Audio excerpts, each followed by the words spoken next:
నా ప్రియమైన భక్తులారా, చీకటి లేని క్రీస్తు ప్రభువు స్వరం స్తుతించబడుగాక. నేను అరుణ్ పిఎస్ మడ్కిని. మీ అందరికీ హృదయపూర్వక శుభాకాంక్షలు.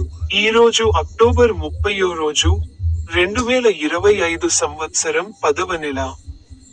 సాయంత్రం పశ్చిమ బెంగాల్ రాష్ట్రంలోని హౌరా వంతెన వద్ద దీపావళి మరియు ఛత్ పండుగలు గొప్ప వైభవంగా మరియు ప్రదర్శనతో జరుపుకున్న తర్వాత చీకటి వ్యాపించింది. అతను బైబిల్ నుండి తన ఒక పద్యంపై మాట్లాడాడు.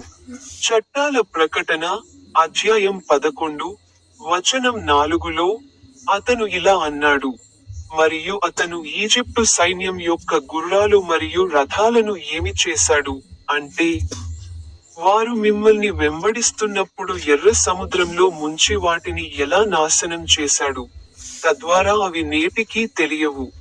మీ అందరికీ హృదయపూర్వక శుభాకాంక్షలు. ఇప్పుడు నా యూట్యూబ్ ఛానెల్ లోని బటన్పై క్లిక్ చేయడం మర్చిపోవద్దు.